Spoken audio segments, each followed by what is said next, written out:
Hola, buenas tardes. Empezamos hoy la mesa redonda, fin de bloque de la programación de fertilización de diversos cultivos. Este bloque que termina hoy y que ya sabéis que ha estado compuesto por muchísimas empresas, técnicos, incluso hasta investigadores de UFAPA, la Universidad Técnica de Madrid, de Valencia. La verdad es que siempre suele ser un bloque muy práctico, como creo que ha sido. Y la verdad es que, ya me habéis transmitido que os está gustando bastante todo el curso, pero también este bloque. Y como colofón de bloque, pues tenemos hoy a FMC y a la cátedra FMC, la cátedra FMC de Agricultural Science y a FMC, la empresa FMC, que llevamos colaborando con ellos muchísimos años, que nos van a dar una ponencia sobre bioestimulación para una agricultura sostenible, de la mano de Claudia Monllor, que es el Product Manager de FMC Ibérico, y Susana Zapata, que está contratada dentro de la cátedra de FMC y que ahora mismo está haciendo una estancia predoctoral en el centro de innovación que tiene FMC en Dinamarca, que estoy ansioso por ir a verla y a ver el instituto también, por supuesto. Pero es que lo comentamos en varias plataformas, a ver por dónde cae. Estamos muy contentos todos con tenerte allí, Susana.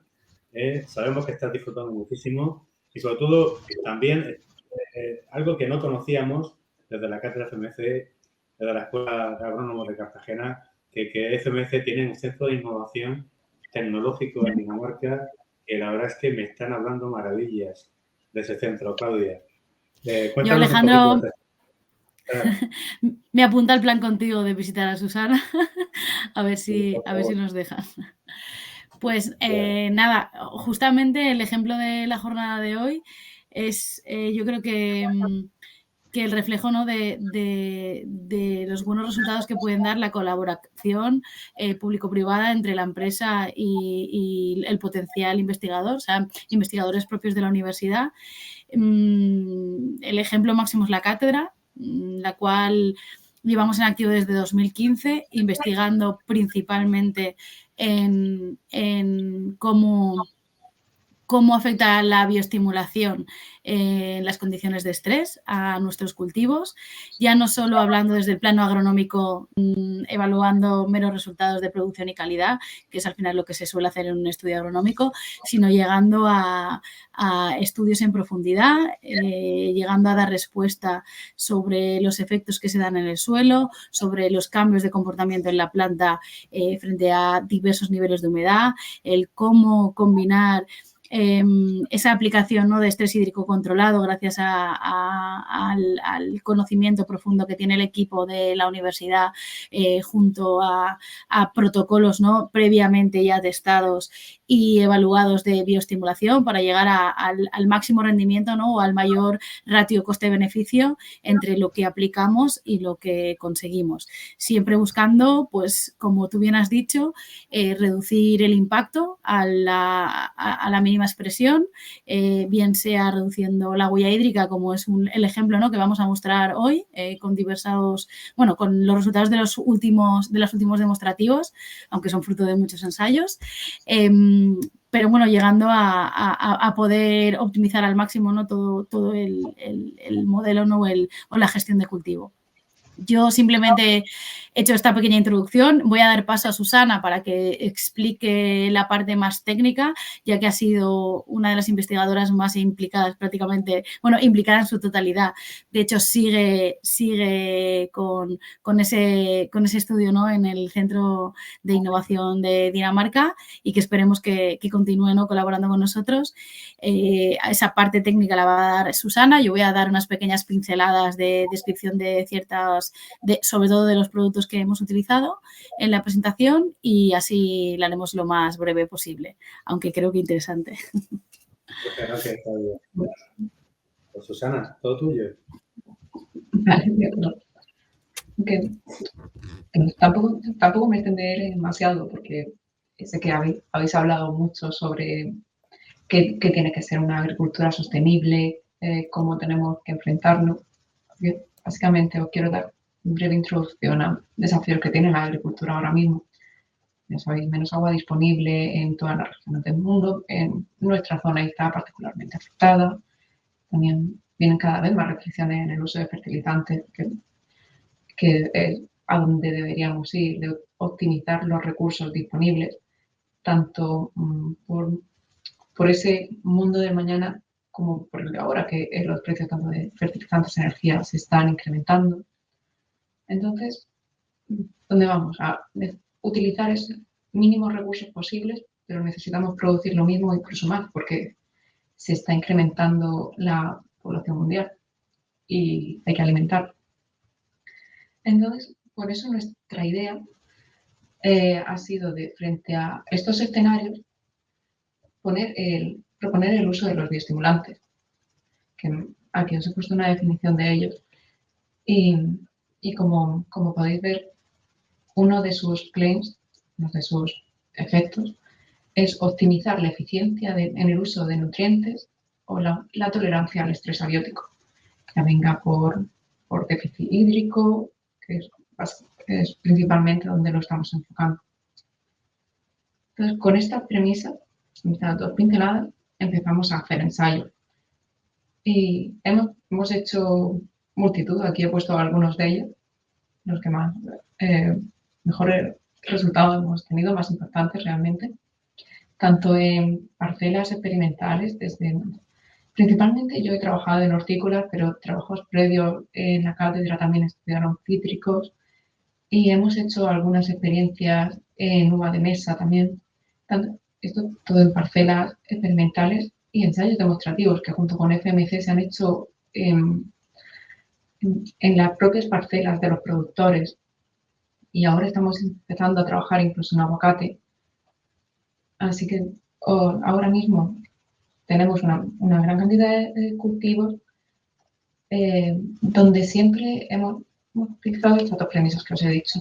Bien sea utilizar con menos recursos hídricos, provocándole un estrés a la planta. Por ejemplo, tenemos un ensayo en melón donde provocamos un estrés hídrico severo, y esto fomentó una floración que fue posible llevar a cabo gracias a la bioestimulación, porque los frutos que no fueron bioestimulados acabaron abortando.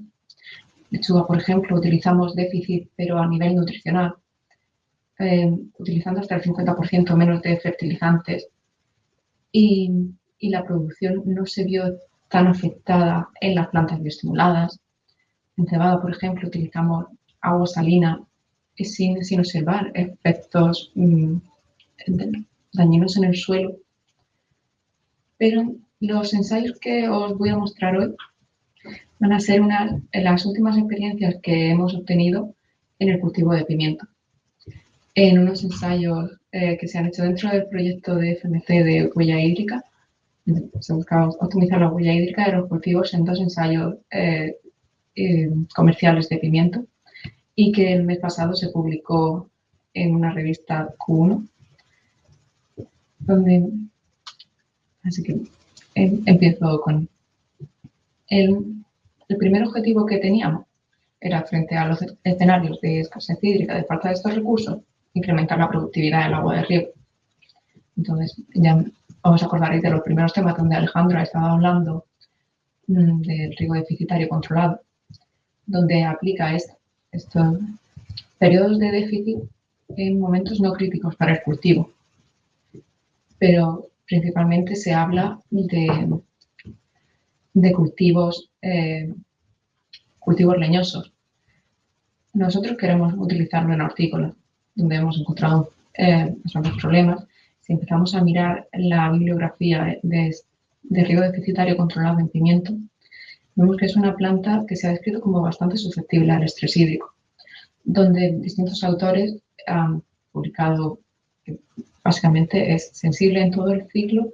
Algunos dicen que en ciertas etapas fenológicas menos, pero de forma general coinciden en que desde floración hasta cosecha son todos periodos críticos. Es decir, a nada que vayas a reducir el agua en pimiento, todo contemplando el agua que necesitaría, que ya el propio agricultor suele llevar eso al punto, no van a aportar más de la necesaria. Pero una vez reduces el agua, tienes mermas en la cosecha. Entonces, de ahí quiero volver al título de nuestra charla, que era esta bioestimulación para una agricultura sostenible, que es donde quiero combinar estas dos cosas.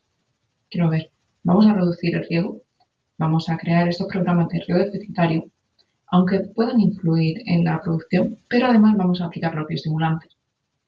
De forma que si estamos generando ese estrés en las plantas, estas no sean tan susceptibles a él o al menos a mostrar sus efectos.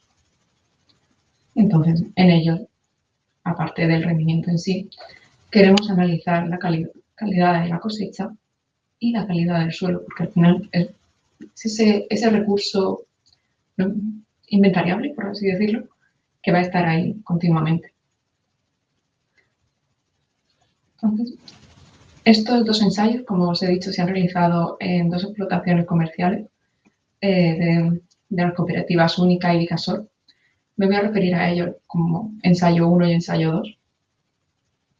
Eran dos tipos de pimiento italiano y California, y lo realizamos desde verano del 22 hasta un ciclo de pimiento, prácticamente 9 meses, un año, y unas fechas más o menos coincidentes.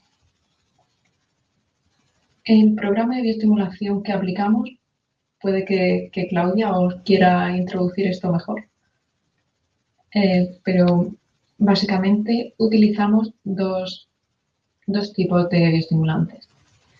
Uno en base de bacterias, base biológica, que es el Bacillus paralizeniformis, donde este básicamente se aplicó al inicio del ciclo de cultivo. También utilizamos dos tipos de... Hola, Susana, ya estoy Hola, aquí. Nada, bueno, como ha dicho Susana, yo hago la introducción de los productos así para dar un poquito más de información extendida. En definitivas cuentas, para estos demostrativos en cuestión se utilizó un protocolo combinado vía radicular con los productos Acudo y Simagrizo. Acudo es el producto en base a bacterias de la cepa de Bacillus paralizeniformis, cepa RTI 184, patentada por FMC y desarrollada íntegramente dentro de nuestro programa de desarrollo, justamente en el centro de ahora mismo de innovación donde está Susana. Y Simagrizo es un bioestimulante a base de Ascophyllum nodosum, completado con un aminograma específico, aminoácidos enriquecidos y parte de elementos nutricionales que le configuran un alto poder enraizante.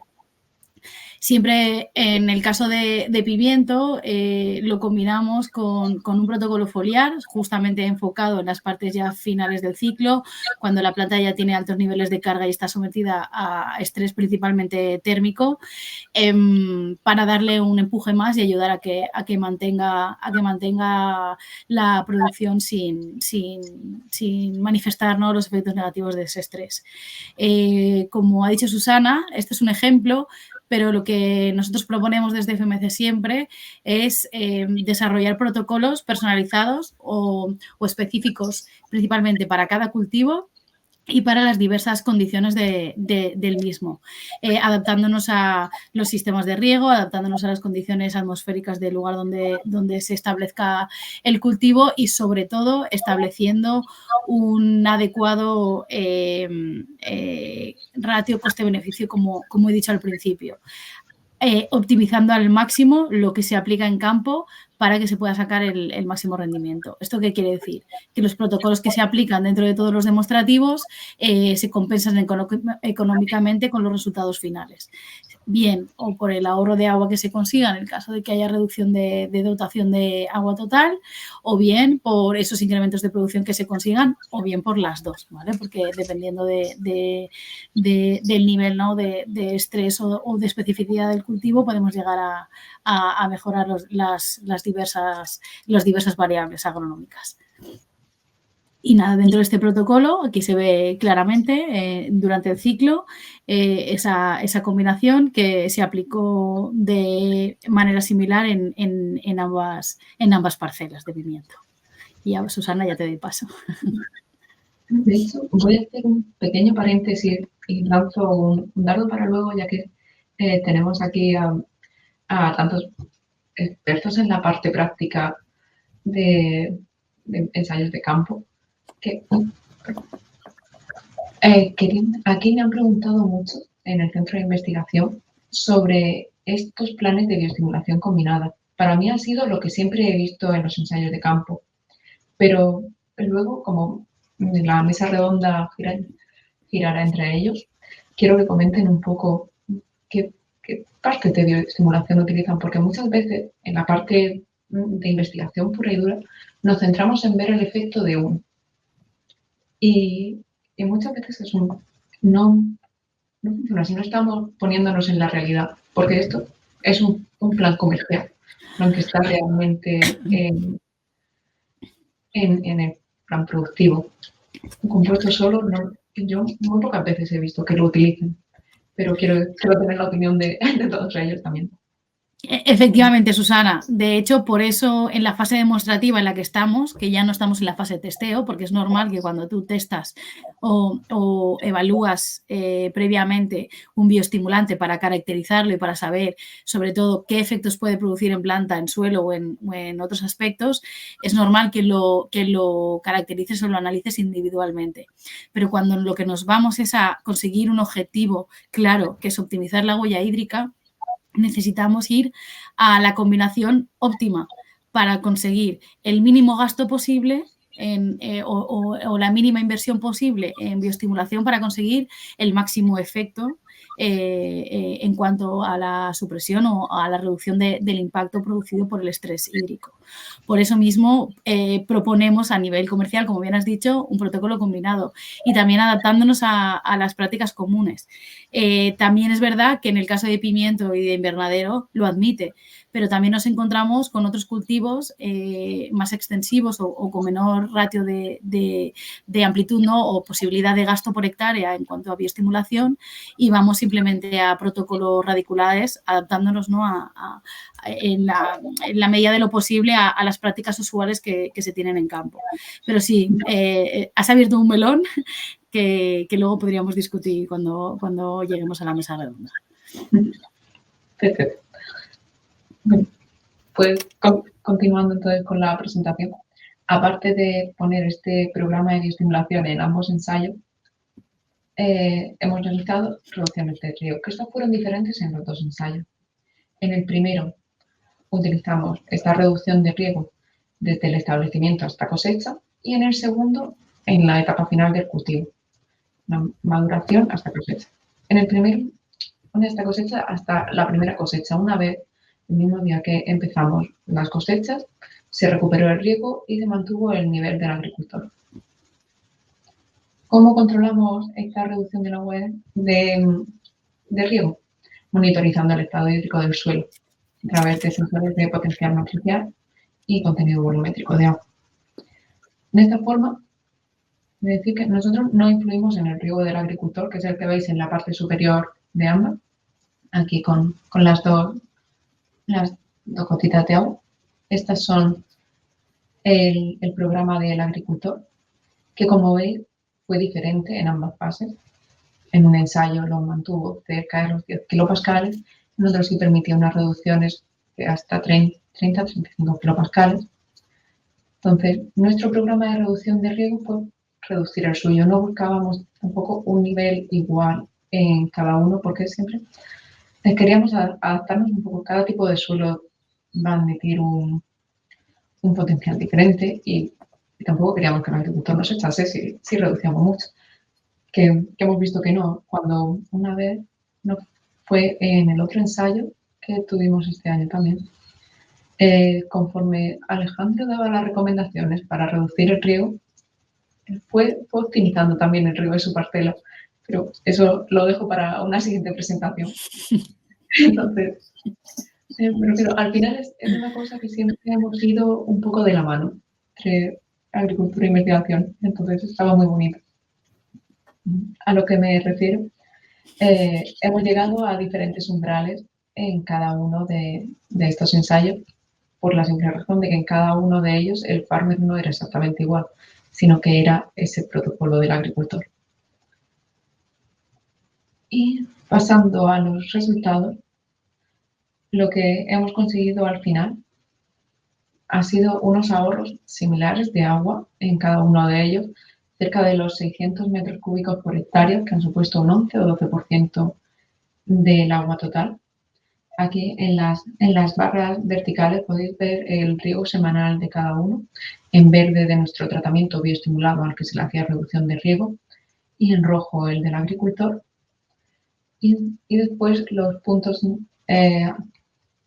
estas líneas punteadas son los metros cúbicos que se han ido acumulando a lo largo del ciclo de cultivo. Bueno, con estos ahorros de agua, ¿qué ha pasado? ¿Qué hemos tenido en la cosecha? Realmente, en el primer ensayo tuvimos una precocidad al inicio del cultivo en la primera y la tercera cosecha, aunque no hubo unas diferencias significativas al final del ciclo de cultivo, pero sí obtuvimos este incremento en el número de frutos que fueron más rentables para el agricultor también. En el segundo ensayo también conseguimos un incremento del número de frutos en la tercera cosecha, que además fue la mayoritaria, y sumado a otros pequeños incrementos, supuso un 18% más en la cosecha total. Pero también nos fue interesante ver dentro de cada una de estas cosechas que principalmente son agricultores comerciales, un 85% de la cosecha aproximadamente, creo que era un 86 y 83% en cada uno de los ensayos, pero aproximadamente este 85% fueron de primera calidad. Y estos fueron incrementados básicamente si aplicamos un modelo lineal mixto que consideraba el efecto de la bioestimulación independientemente de cuándo hemos aplicado este estrés hídrico. Nos dice que básicamente incrementamos los frutos obtenidos de primera calidad. Si veis realmente en el segundo ensayo la cantidad de frutos que pueden estar afectados de alguna forma, que tengan esas malformaciones de segunda calidad, decrecen. Los de primera incrementan un poco. En el segundo ensayo incrementan ambos frutos, pero principalmente los que han contribuido a la cosecha total han sido los de primero. Ahora poniendo la vista en el suelo, hemos tomado muestras durante plena cosecha, el momento donde estaban ya ambos ensayos en reducción de el ensayo 2 estaba en reducción de riego, ensayo 1 no, y hemos visto las actividades enzimáticas mayormente incrementadas. Han sido la actividad beta-glucosidasa encargada del metabolismo del carbono y la fosfatasa, el metabolismo del fósforo, haciendo estos nutrientes más accesibles para las plantas, de forma que puedan obtenerlos más fácilmente en esa época de mayor demanda. Fueron ambos incrementados por el tratamiento bioestimulado con reducción de riego. En cambio, la ureasa únicamente la vimos incrementada en el ensayo 2. ¿Por qué? Porque esta enzima hemos visto en este y en otros ensayos que está más afectado por el déficit hídrico que por la bioestimulación en sí. Entonces, podemos jugar con ambas partes. Como veis, podemos decir que se incrementa un poco, pero no es para nada significativo. Y bueno, por último, como era el objetivo principal del trabajo, ya atendiendo a la productividad del agua de riego, como aquí los números claros, tanto del agua aplicada como del rendimiento obtenido por hectárea, que aún en el caso del primer ensayo, donde este incremento en el rendimiento no fue significativo, teniendo en cuenta que hemos ahorrado esos 600 metros cúbicos por hectárea, obtenemos una productividad del agua de riego muchísimo superior, significativamente superior. Y como veis, también el modelo que hicimos muestra que ambos están incrementados, de que fue entre un 17 y un 34% en cada uno de los ensayos correspondientemente. Y bueno, para concluir, y sin alargarme más, pues hemos visto que la combinación de este riego deficitario y la bioestimulación en los ensayos que hemos realizado demostrativos en pimiento ha incrementado la producción del agua de riego, ahorrando un 12% de agua respecto al farmer y ha aumentado la precocidad del cultivo. pero también nos ha mejorado la actividad enzimática del suelo, sugiriendo que estos nutrientes van a estar más disponibles para plantas biostimuladas. También, como conclusión final, creemos que puede ser una estrategia para mejorar la sostenibilidad de la agricultura, ya que nos puede permitir esta reducción del uso del agua sin afectar al rendimiento que obtenemos. Y con esto termino.